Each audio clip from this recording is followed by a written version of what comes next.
dia, boa tarde, boa noite. Está começando mais um tópico do dia. Hoje a gente vai trazer reflexões sobre a China. Por exemplo, quem inventou o papel? Quem inventou o macarrão? Certo, foi a China. Então, fica a dica, vamos estudar um pouco para compreender o mundo, certo? E, importante ainda, ter consciência da alternância de poder. Ou, como os chineses falam, né, o yin e o yang, certo? Ou seja, a alternância de poder.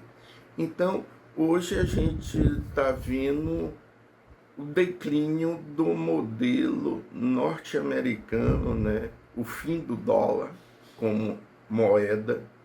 Isso tudo tem bases históricas, certo? Então vamos assistir um videozinho sobre essa temática, tá bem? Em 1405, uma frota gigantesca deixou a costa da China. Não eram 10 ou 20 navios. Eram 300. Alguns deles mediam mais de 120 metros de comprimento. Carregavam tripulações de milhares de homens, tesouros que brilhavam sob o sol tropical, sedas que valiam fortunas inteiras. O comandante era um almirante eunuco chamado Zheng He. Durante quase 3 décadas, essas frotas navegaram até a África Oriental, pelo Índice, pelo Sudeste Asiático, estabelecendo relações, trocando presentes, impressionando reinos locais com a magnitude do poder chinês. Mas aqui está o detalhe perturbador. A China não conquistou nenhum território, não estabeleceu colônias, não impôs governadores, simplesmente mostrou força, ofereceu comércio, criou laços e voltou para casa. 70 anos depois, a China queimou os registros dessas viagens, destruiu os navios e fechou suas fronteiras ao mundo exterior. Por quê? E o que isso tem a ver com o fato de que, hoje, mais de 150 países têm a China como maior parceiro comercial, enquanto os Estados Unidos parecem estar perdendo influência em regiões inteiras do planeta? Se você quer entender o jogo que está acontecendo agora, entre nesse canal. Porque o padrão que vou mostrar atravessa séculos, e ele está se repetindo exatamente neste momento. Vamos começar por algo que parece simples: a ideia de tributação. No século VII, durante a dinastia Tang, a China desenvolveu um sistema administrativo sofisticado baseado em exames imperiais. Qualquer homem, independentemente da origem, podia estudar os clássicos confucionistas e, se passasse nos exames, ingressar na burocracia estatal. Isso criou uma classe de administradores altamente educados, leais ao imperador, que coletavam impostos, organizavam obras públicas, gerenciavam celeiros estatais e estabilizavam o comércio. A lógica era clara: um Estado forte, centralizado e eficiente garantia prosperidade interna. Mas havia outra camada. A China Tang não apenas controlava seu território. Ela influenciava vastas regiões ao redor através do sistema tributário. Reinos menores, na Coreia, no Vietnã, em partes da Ásia Central, enviavam tributos regulares para a capital chinesa. Em troca, recebiam proteção, legitimidade política, acesso ao comércio chinês e presentes do imperador que frequentemente valiam mais do que o tributo enviado. Esse sistema não funcionava por imposição militar constante. Funcionava porque criar laços econômicos e simbólicos com a China era vantajoso. Os governantes locais mantinham a autonomia interna, mas reconheciam a centralidade chinesa. Não havia necessidade de guarnições permanentes em cada reino tributário. A influência era estrutural, econômica, cultural.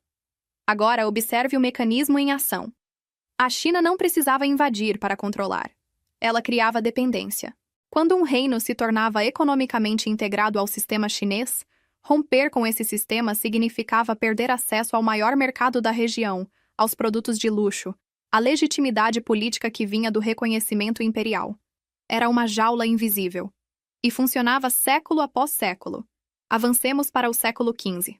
A dinastia Ming, após as expedições de Zheng He, tomou uma decisão radical.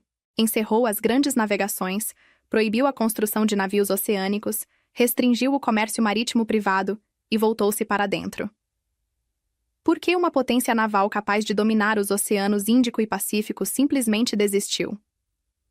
A resposta está na lógica interna do sistema. A elite confucionista que controlava a burocracia via o comércio marítimo como uma ameaça. Comerciantes enriquecidos podiam desafiar a hierarquia social. O contato externo trazia ideias potencialmente desestabilizadoras. As expedições eram caras e não geravam retorno tributário direto. Além disso, a fronteira norte, onde nômades ameaçavam constantemente, exigia recursos militares substanciais. A decisão foi pragmática: concentrar poder internamente, evitar aventuras externas que não serviam aos interesses da elite dominante, manter controle político sobre a sociedade. O que isso gerou? Estabilidade interna por séculos, mas também isolamento progressivo. Quando potências europeias começaram a expandir suas rotas comerciais, a China Ming já havia se fechado. Não porque fosse fraca, mas porque seus incentivos internos apontavam para a introversão.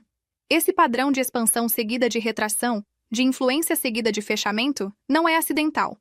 É uma resposta recorrente a pressões internas e externas específicas. Quando a China se sente segura e centralizada, ela projeta influência. Quando percebe ameaças à coesão interna ou ao controle político, ela se fecha. O mecanismo central é a busca por estabilidade estrutural, não por expansão territorial permanente. Aqui está o terceiro exemplo. No século XVIII, a dinastia Qing administrava a maior extensão territorial da história chinesa, alcançando regiões como a Mongólia, o Tibete e Xinjiang. Mas a lógica de gestão era diferente do modelo colonial europeu da época. Em vez de substituir as lideranças locais, os Qing frequentemente mantinham as estruturas de poder existentes, integrando-as a um sistema de suzerania. No Tibete, por exemplo, as autoridades religiosas locais mantinham sua influência na governança interna, mas dentro de uma estrutura coordenada por representantes imperiais. Na Mongólia, a aristocracia local preservava seus títulos e terras ao serem incorporados à hierarquia oficial. Era um sistema de autonomia supervisionada. A China não buscava uma uniformidade cultural imediata, mas sim uma estabilidade política centralizada que absorvia essa diversidade. O motor dessa coesão, novamente, era o comércio. Rotas vitais de chá, cavalos e jade transformavam essas regiões em engrenagens essenciais da economia chinesa. A integração ao mercado de Pequim gerava uma lealdade baseada na interdependência econômica. O modelo, porém, encontrou seus limites com a chegada de potências externas.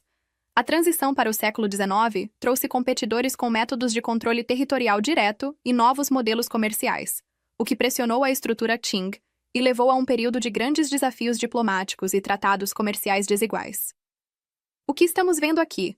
Um padrão consistente. A China historicamente prefere influência indireta, integração econômica, criação de dependências estruturais e flexibilidade política à conquista territorial permanente e imposição cultural. Quando esse modelo encontra sistemas competitivos baseados em outras lógicas, ele entra em tensão. Agora vamos para o presente. Em 2013, a China lançou a iniciativa do Cinturão e Rota. O que é isso na prática? Um projeto de infraestrutura global que conecta mais de 140 países através de portos, ferrovias, rodovias, redes de energia e cabos de fibra óptica. A China financia a construção de um porto no Paquistão, de uma ferrovia no Quênia, de uma rodovia na Sérvia, de usinas de energia no Laos. Em troca, esses países se tornam economicamente integrados à rede chinesa. As mercadorias fluem por infraestrutura construída com capital chinês, operada frequentemente por empresas chinesas, conectando mercados locais ao sistema produtivo chinês. O paralelo histórico é direto. É o sistema tributário Tang aplicado ao comércio moderno.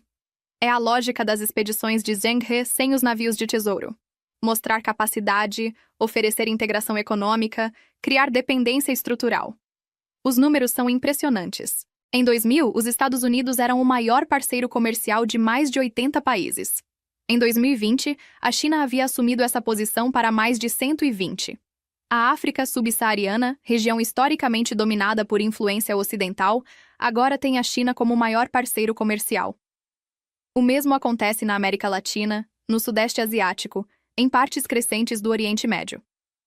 Como isso foi possível em apenas 2 décadas? A resposta está no mecanismo. A China oferece financiamento para a infraestrutura que países em desenvolvimento desesperadamente precisam, mas que instituições ocidentais condicionam a reformas políticas internas, ajustes fiscais, democratização. A China não impõe condicionalidades políticas. Ela oferece capital, construção rápida, integração imediata ao comércio global. Para um governo na Ásia Central, na África ou na América Latina, qual é a escolha racional? Aceitar empréstimos que vêm com supervisão política ocidental? Ou aceitar financiamento chinês que constrói infraestrutura rapidamente, gera empregos locais, conecta o país a mercados globais sem exigir mudanças no sistema político interno? Mas há outra camada. A China está liderando o desenvolvimento de tecnologias críticas para o século XXI. Em 2023, a China registrou mais patentes em inteligência artificial do que Estados Unidos e Europa somados. Controla mais de 70% da produção global de painéis solares. É o maior produtor mundial de baterias para veículos elétricos. Domina a extração e processamento de terras raras, materiais essenciais para eletrônicos, turbinas eólicas, sistemas de defesa. Está construindo a maior rede de trens de alta velocidade do planeta, conectando cidades internas que antes eram inacessíveis, e, crucialmente, está exportando esse modelo. Empresas chinesas constroem redes 5G em mais de 70 países. Trens chineses operam em dezenas de nações. Sistemas de pagamento digital chineses estão se expandindo pela Ásia e África. Isso não é apenas comércio, é criação de padrões tecnológicos. Quando um país adota infraestrutura tecnológica chinesa, ele se torna dependente de atualizações, manutenção, padrões técnicos chineses. É uma forma de influência estrutural profunda. Agora, como analistas ocidentais interpretam isso? Há múltiplas perspectivas. Alguns veem a China como uma ameaça autoritária que está minando a ordem internacional baseada em regras, usando dívida para criar dependência, expandindo influência para eventualmente desafiar militarmente os Estados Unidos. Outros argumentam que a China está simplesmente fazendo o que todas as grandes potências fazem: projetar influência, proteger interesses econômicos, buscar segurança estratégica. Analistas chineses, por sua vez, frequentemente descrevem a estratégia como defensiva, focada em garantir acesso a mercados e recursos necessários para manter crescimento econômico interno e evitar contenção externa. Especialistas do Sul Global apresentam outra visão. A China oferece uma alternativa ao modelo de desenvolvimento imposto por instituições ocidentais, permitindo que países construam infraestrutura sem sacrificar soberania política. Cada perspectiva captura parte da realidade. A China não é uma entidade monolítica com um plano único. É um sistema complexo respondendo a incentivos internos e pressões externas. Mas há um trauma fundacional que não pode ser ignorado. Entre 1839 e 1949, a China passou por um período de colapso estatal sem precedentes. Invasões estrangeiras, tratados desiguais que forçavam a abertura de portos e a cessão de territórios, ocupações militares, guerra civil devastadora, massacres em escala industrial durante a invasão japonesa. O período que se seguiu a 1937 foi marcado por uma crise humanitária profunda e perdas civis em escala monumental durante os conflitos de ocupação. Eventos como os ocorridos em Nanquim deixaram cicatrizes profundas na memória nacional. A China, que por milênios se via como o centro civilizacional do mundo, foi humilhada, dividida, ocupada. Esse trauma moldou a elite política chinesa contemporânea de forma visceral. A lógica é clara: nunca mais permitir que potências externas controlem o destino da China. Nunca mais depender de outros para segurança, tecnologia, alimentos, energia. Nunca mais ser vulnerável. Cada movimento estratégico chinês atual pode ser rastreado a essa memória. A busca por autossuficiência tecnológica, especialmente em semicondutores, responde ao medo de ser cortado de cadeias de suprimento críticas. A construção de uma marinha oceânica responde à memória de invasões marítimas. A insistência em soberania sobre Taiwan, Tibete, Xinjiang, Hong Kong responde ao medo de fragmentação territorial. A resistência a condicionalidades políticas ocidentais responde à memória de tratados desiguais impostos por potências estrangeiras. Isso não justifica cada ação chinesa, mas explica a lógica interna que impulsiona decisões estratégicas. Então, o que isso significa para o mundo? Se o padrão histórico se mantém, a China não está buscando dominar o planeta ao estilo imperial europeu. Ela está buscando criar uma rede de dependências econômicas que garantam sua segurança e prosperidade. Países menores enfrentam um cálculo difícil. Integração econômica com a China oferece acesso a capital, infraestrutura, mercados. Mas também cria vulnerabilidade. Se a China decidir cortar acesso a tecnologias, crédito ou mercados, países dependentes sofrem consequências severas. Já vimos isso acontecer. Quando a Austrália criticou publicamente a China em questões políticas sensíveis, enfrentou barreiras comerciais imediatas em vinho, carvão, cevada. Quando a Lituânia estabeleceu laços mais estreitos com Taiwan, a China restringiu o comércio bilateral. O mecanismo é antigo. Criar dependência. Usar essa dependência como alavanca política. Para potências médias, a estratégia tem sido equilibrar. Manter laços econômicos profundos com a China, mas alianças de segurança com os Estados Unidos. Participar da iniciativa do Cinturão e Rota, mas diversificar parceiros. É um jogo complexo, e nem sempre funciona. Para os Estados Unidos, o desafio é estrutural. O modelo americano de influência global, construído após a Segunda Guerra Mundial, baseava-se em superioridade militar esmagadora, domínio do sistema financeiro internacional, liderança tecnológica e alianças formais. A China está desafiando cada um desses pilares. Não através de confronto militar direto, mas através de integração econômica, desenvolvimento tecnológico, criação de instituições alternativas como o Banco Asiático de Investimento em Infraestrutura, expansão de influência cultural através de institutos Confúcio, mídia estatal global, plataformas digitais. É uma competição por influência, não por território. E nesse tipo de competição, o modelo chinês de integração econômica sem condicionalidades políticas tem vantagens em muitas regiões do mundo. O futuro é incerto. A China enfrenta desafios internos profundos. Envelhecimento populacional acelerado, níveis de dívida crescentes, desaceleração econômica, tensões sociais, dependência de importações de energia e alimentos, vulnerabilidade tecnológica em semicondutores avançados. Os Estados Unidos mantêm vantagens significativas: superioridade militar global, moeda de reserva internacional, redes de aliança consolidadas, liderança em setores tecnológicos críticos como inteligência artificial de ponta e biotecnologia, capacidade de inovação descentralizada. Mas padrões históricos sugerem algo claro. A China não precisa superar os Estados Unidos militarmente ou economicamente para alcançar seus objetivos. Ela precisa apenas criar uma rede de dependências econômicas suficientemente forte para garantir segurança, acesso a recursos, mercados para seus produtos, influência política em regiões críticas. E olhando os números, essa rede já está em construção avançada. Voltemos à pergunta inicial. Como a China venceu e os Estados Unidos perderam o mundo? A resposta é que o jogo não está encerrado. Mas a China está aplicando uma estratégia antiga, testada por séculos, adaptada para o contexto moderno. Influência através de integração econômica. Dependência estrutural ao invés de conquista territorial. Flexibilidade política ao invés de imposição ideológica. Paciência estratégica ao invés de ação impulsiva. E, acima de tudo, memória histórica profunda que impulsiona cada movimento. Os Estados Unidos, por sua vez, estão descobrindo que supremacia militar não se traduz automaticamente em influência econômica, que condicionalidades políticas afastam parceiros em busca de desenvolvimento, que alianças formais nem sempre são suficientes quando um competidor oferece benefícios econômicos imediatos. Não é uma questão de superioridade moral de um sistema sobre o outro.